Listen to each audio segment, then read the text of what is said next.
How might India-Bangladesh trade and investment change following after PM Sheikh Hasina's departure? Thank you. India and Bangladesh has a historical long-term relationship in every various ways, but we have trade relationships, bilateral relationships, but also there has been a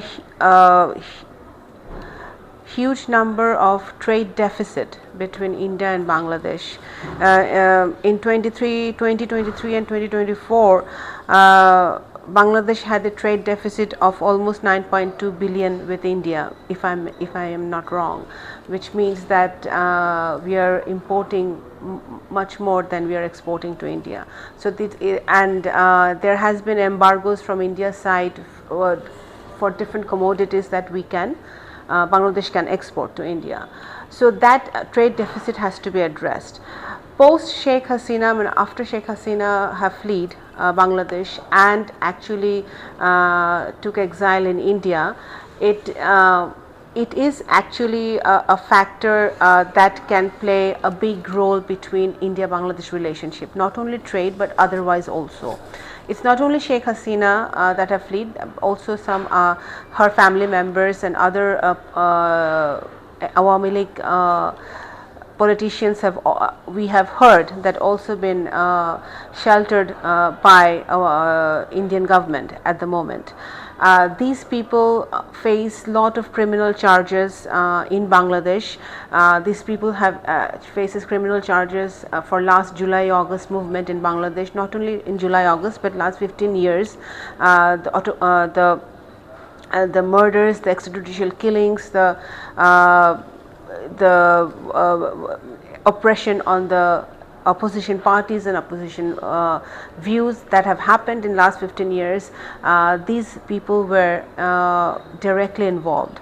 So when our closest neighbor, being our closest neighbor and the largest democracy, when India shelters these people who are wanted in Bangladesh, could strain the relationship between India and Bangladesh. So I would hope that Indian government would look into it very minutely and very seriously, because it is Delhi who has to decide what kind of foreign policy they want to implement regarding Bangladesh, because we Bangladeshi people are proud people, Bangladeshis are proud people. We cherish, we honor our democracy, our freedom, our sovereignty. So in that regard, especially our young generation, our youth, being patriots, would like to see an India-Bangladesh relationship where the relationship are between country to country, people to people, and the bilateral relationship, a kind of bilateral relationship that actually would help.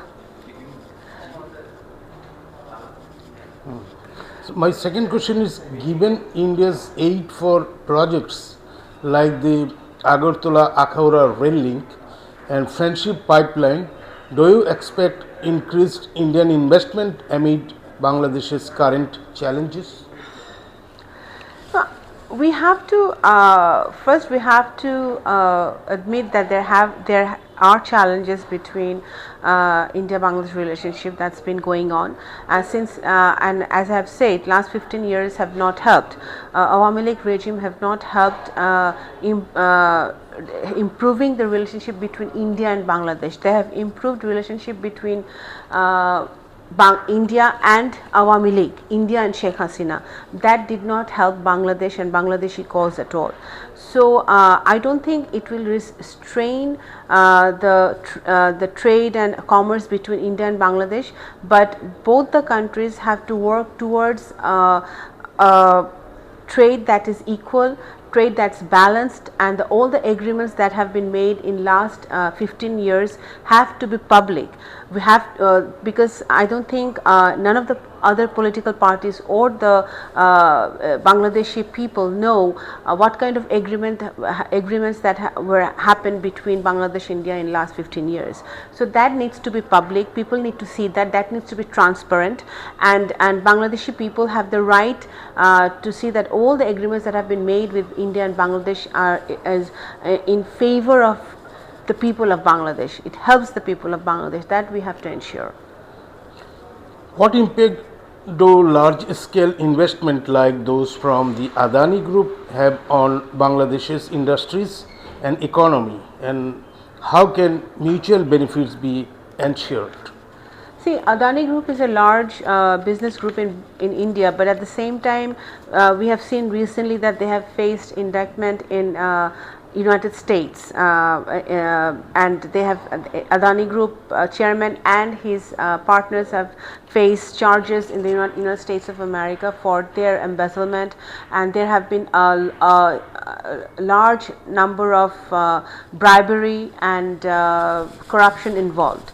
So in that regard, the agreement that energy agreement that have happened between Adani Group and Bangladesh, we need to look into it minutely, because we believe that that agreement was done on based on a huge amount of corruption and bribery, as it is in last 15 years during fascist AL regime. We have seen a huge number of a huge amount of corruption going on in the energy sector. So the agreement with Adani is not beyond that. So we would like to see a more transparent agreement, be it Adani or any other group. Of course, we need energy. Bangladesh needs energy, and the amount of money that have been made in last 15 years by Sheikh Hasina and his and her the people around her, the energy production, the energy that was produced in Bangladesh last 15 years is much less than what the number of amount that was bribed. That was the number of amount of corruption that have been made in the energy sector. So Adani, the agreement with Adani, it may it has to be looked at more minutely, more transparently, and make sure that the agreement actually is in benefit of Bangladesh and the Bangladeshi people. Regarding the Adani Group's energy sector investments, does Bangladesh need charged projects to meet its growing power demand, particularly for industrial development? See, it's not in particular with Adani. Bangladesh do not need any kind of projects that hampers the economy of Bangladesh, that actually hampers the well-being of Bangladeshi people.